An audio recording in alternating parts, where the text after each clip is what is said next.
And furthermore, he was a draftsman, and I wouldn't have been inclined to go talk to a draftsman, ordinary draftsman, just putting pencils on the paper.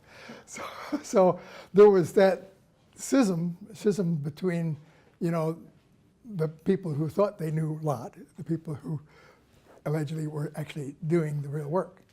And it took me a good deal of experience in the company to realize that everybody was doing a very important job in order to make it all work. So when I learned that Bill had been there at the same time I'd been there, I started to ask myself the question of how come we never met? And I just concluded that it was just because I was working on something different from what he was working on. I mean, I was very familiar with our S4B program, which was a third stage for the Apollo program. And, but I was not assigned to do anything there. And I knew all the folks that he was working with, but I didn't know him. So I'm going to go back to UFO for a second. You were chasing UFOs. We've established that and never got to see one. You're also involved with MUFON down here as well, right? Yes. What's your capacity at MUFON? Well, I just finished, I think, 17 years as one of their board members, and I retired from that position. Are you still active?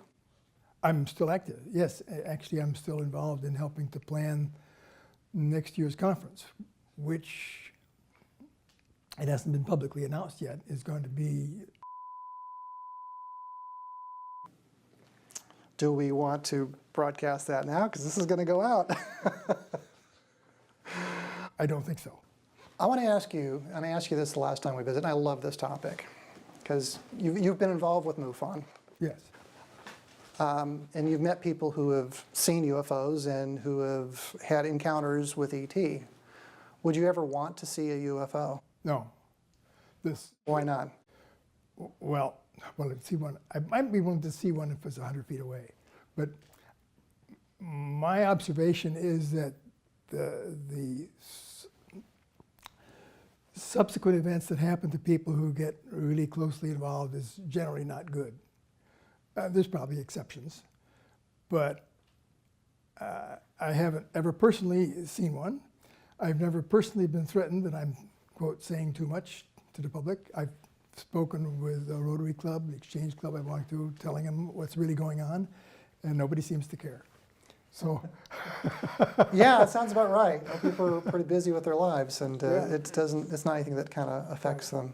Right, but I think with respect to actually becoming involved with interacting with an alien, I don't think that would necessarily be good for my life. I'm happy with my current wife and my current situation. Being involved in this as an editor, communicating what I think is a real word, is a lot of fun. So far, nobody's threatened me, and if they did, I might stop. Who knows? Yeah, and I just find it interesting. It just seems like a little bit of a contrast. You know, you've got a guy who's helping Bill, writing the books, extraterrestrials, but just keep the UFOs and the ET away from me. So I think that's so funny. How about you, Bill? Have you ever seen a UFO, Bill? Do I need to ask that question? Well, actually, I saw one on a photograph of my uncle. He was chief surgeon at Santa Monica Hospital, and spent a lot of time in Egypt studying the Egyptian culture and the hieroglyphics. So he and my aunt were both on camels over there, and a photographer took the picture of the two of them on the two different camels. And between the pyramids in the back was a UFO. That's really the closest that I got to seeing a UFO. So not even in the backyard of was that your mom's house in Florida? You may be referring to my cousin, my brother and I in the backyard in a small house in Hollywood. And my cousin digging the holes in the backyard. We were I guess I was 7 or 8, and brother was 2 years older, and my cousin was about the same age. So we were all brought up together. And so we're in the backyard. We didn't have any landscaping because everybody was pretty poor. And we would dig holes. And we were digging holes in the dirt in the back. We'd actually go down and pull the dirt out and go down deeper and pull the dirt out. And then these ports came over. And they were watching us there. And so the first thing you say, well, what's aboard? And so these were just really nice, small people that they wouldn't just appear, but they would come, they always came from around the side of the house, like from the street level, along the side of the house, and then they'd appear in the backyard. And they would be talking in some sort of language, and very friendly, watching us dig the holes, and then they dig some holes too. And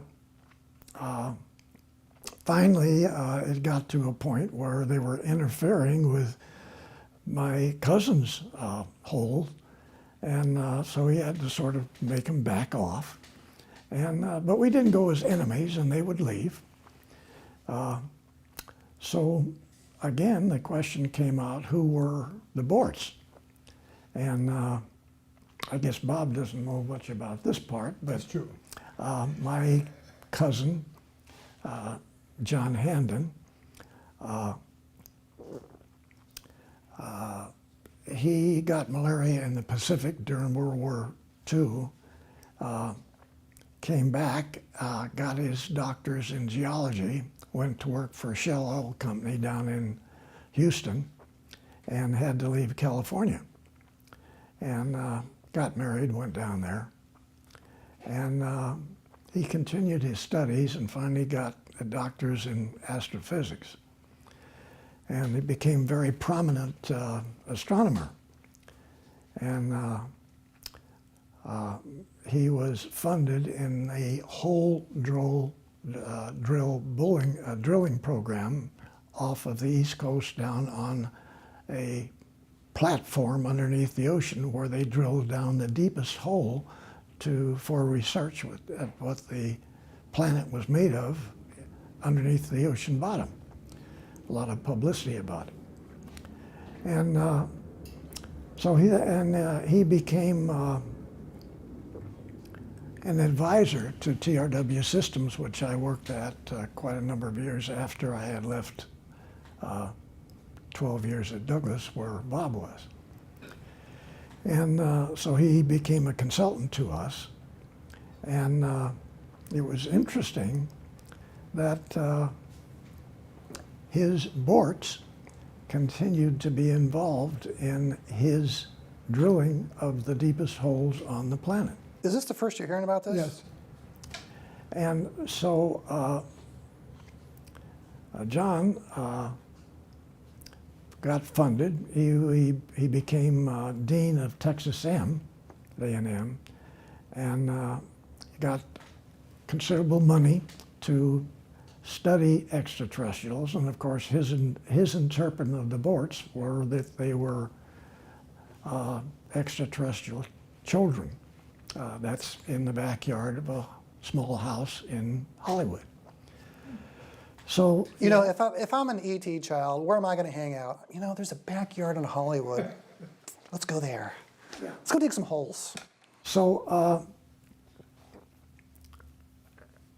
John actually got involved in extraterrestrial, obviously from the Borts, and he was involved in studying the relationship between extraterrestrial Borts or other extraterrestrials in different parts of the galaxy. And he did many studies reviewing what extraterrestrials, who they were, what they were involved in, why they would possibly be here, were they actually here?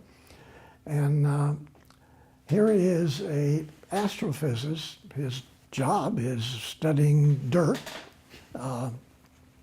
structure of the planets, comes up with all kinds of philosophies about different extraterrestrials from different planets in the solar system. Is this written up somewhere, Bill? Yes, he's very well written. You got something to read, don't you? Well, no, I'm just saying that that's just a part that Bob and I hadn't gotten into much. But it was fun with them bouncing around in that backyard. With parents around, adults see them? I mean, was it just you kids back there? I mean, what? People didn't see them. Other people didn't see them. The Oh, they were there, but they didn't see them? Yeah. Yeah, that was the question. Good question, Bob. So there were adults there, but they couldn't see the ports. Yeah. But you could. And so obviously there was some sort of a connection there. Now, I have to go back from that to Uncle Harding's hobby, because like we said, he was chief surgeon at the Santa Monica Hospital, was making extremely good money, had a beautiful, large home 4 blocks from the beach in Santa Monica. And when my dad was out of a job, we stayed with them for 2 years.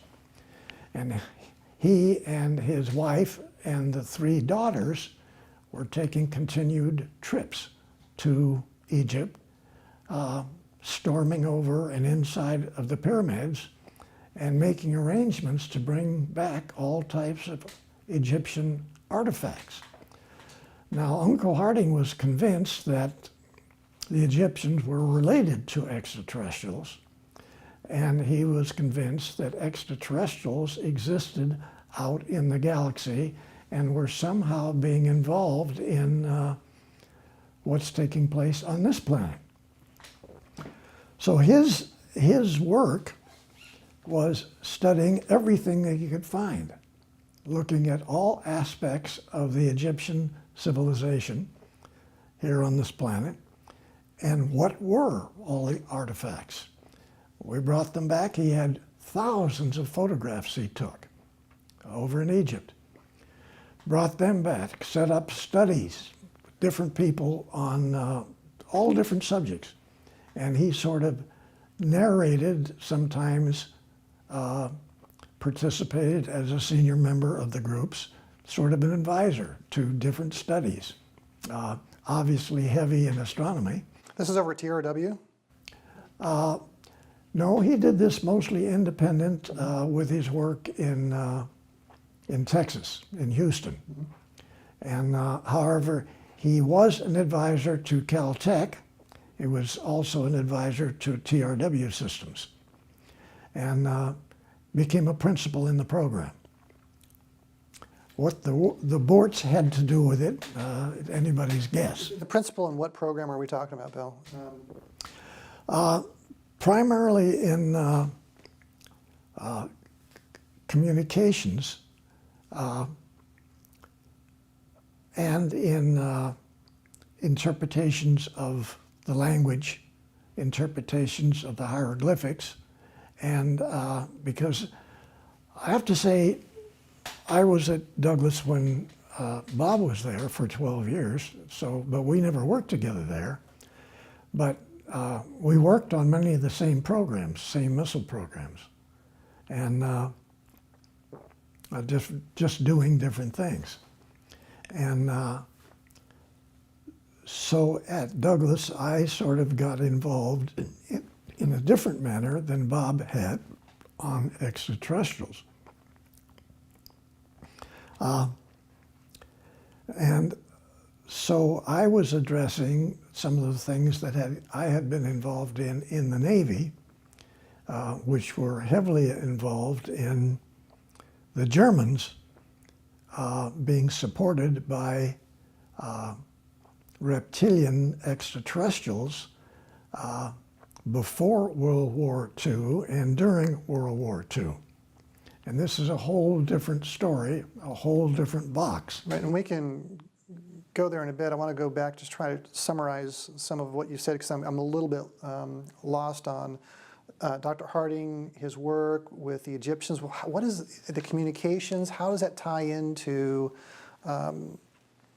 aerospace, UFOs extra? Is it supposed to, or is this just a sign? Well, I mean, yeah, remember he's a geologist, a geophysicist, and one of the areas which TRW was studying, Redondo Beach, was the geology of the planet as being maybe not the best thing that we would like to be. So both, you're talking about stability. we're talking about the actual structure of the planet from a astronomer standpoint, structure of the planet from a structures standpoint, where both of the two areas, TRW and my cousin's work, were studying this planet. They were studying the other planets and the moons in the solar system. They were studying the distances. They were coming up with different reasons for strange things happening in the the planets around the solar system. Strange things were happening with possible extraterrestrials.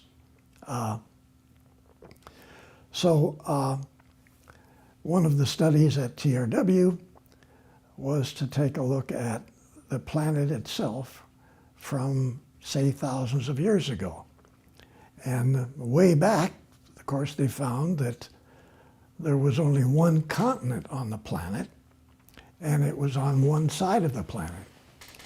So they made the assumptions that the planet was trying to fix itself because over several weeks, these single continents moved out into separate continents. The American continent, European continent, this sort of thing. Are you following, Bob? Yeah, I think it was several years, but not. That's the way Bill talks, yeah. So weeks is years, decades, whatever. So it's all good. Time has gone by. Yeah, but this effort is very interesting. Well, yeah, because- but I'm trying to tie it all into like the Egyptian communication thing. I mean, we're like, we're out in the stars, we're back here, it's structures. Well, if I could inject for a second, one of the perspectives that I think the person would need to understand what Bill is saying is that his time at TRW, which was like 68 to 71, somewhere in there, that TRW's scope of activities and involvement was huge. There's anything that was an unanswered question in the world is something that they would look at. Right. And so they'd set a team of people on it that would be unique to themselves. They wouldn't talk to other people. It would be compartmentalized. It was a classic example of compartmentalization. So they would study it down as deep as they needed to and get the answer. They would, for example, some of the kinds of questions they were trying to answer is, well, who really built the pyramids? You know, and of course, Well, is that what Dr. Harding was doing then? Was he part of the TRW research into the pyramids and all these artifacts? Because we went from boards to the pyramids to structures to TRW. So I'm just trying to connect the dots and understand how Dr. well, that was just one example, but I was trying to say, there's a dozen different subjects that TRW was studying. Like, could you invent some other way to get engine for cars other than gasoline? And that's one of the examples, the Joe Papp engine that Bill was actually in charge of, that was canceled by the people from Detroit. Mm-hmm. And then how did they actually build these underground tunnels? Issues like that. What was the story on Muslims? Is there? I'm not quite sure what question they were trying to answer, but but there was but they had a dozen or so studies of this sort, each one of which at the end of it would be something that was extremely exciting to mankind as a whole if they knew the answers. Mm-hmm. And literally, they had unlimited funds. This was very, very unusual. It was really the first major think tank type of an organization that just had nothing but money to study literally every subject, like Bob is saying. Mm-hmm. So there was hundreds of laboratories, hundreds of sub-laboratories. And like Bob said, they were compartments. They didn't know what was going on in the other labs. Remote viewing would be a good example. Okay, there you go. Very heavy in remote viewing. And so the point was that here is this astrogeophysicist cousin of mine who then becomes an advisor to the people at TRW that are studying galaxies. They're studying not just stars and planets, they're studying different galaxies. And then they're come to the conclusion that there's more than one galaxy. And within less than 3 years, they figured out when I was there that there may have been 1,000 galaxies. And again, today, we now, the new number is 2 trillion galaxies out there. Sure. So, but these fellows were just scratching the surface on all this front end type of programs, not even having an agenda or a requirement to come up with something. They were simply studying it, these top level people, and here my cousin would give a briefing on his thoughts of what the structure of the planet was, why it was a poor place to be, because whoever it was during one of the wars a number of weeks ago between different extraterrestrials and caused one of the fifth planets to be blown up in the solar system and left all these rocks spinning around the sun, which we have to navigate. You know, a lot of people out there don't even know we have an asteroid belt. They have just clueless. They have no idea we have that. So what Bill's referring to is that, you know, the asteroid belt that's in our solar system, we used to be a planet and got blasted in a extraterrestrial war. Yeah, and so they're addressing all of these different subjects, and they're addressing the fact that the continent, the American plate continent, is climbing up on top of the Pacific plate. I'm sorry, the Pacific is climbing on top of the American plate, and it's going to push it down into the magma again. It did this before, several weeks back. It even did it before Noah had his flood, okay? And yes, there was more floods more recently than just the one that everybody knows about that Noah was involved in. And then we find that, gee whiz, there were 4 more between Noah's and us, our time-wise. So they were studying virtually everything that was going on in this TRW Space Systems secret tank facility. And they had beautiful facilities there. Unbelievable. My office was on the 2nd floor of an all-glass building, opened out with a big piece of glass that went from the floor to the ceiling, all futuristic furniture, everything space-like. They had money. Money, and it's a fun place to work. And a fun place to work, yeah. Fun place to work. But way before that, I have to get back into Bob's part, where, for whatever reason, back when I was a kid, 9 years old, I built some models of what I thought would be spaceships. I was very interested in that. And my dad had taken us up, my brother and I, up to Mount Wilson, and we got chances to look through the telescope and talk to the astronomers. And I came up with something about, which I shouldn't have said, at one of those briefings, which was, which of the stars has the planets where the people are living? And so you don't say that in front of astronomers, because astronomers did not believe that there was any other living organizations out in the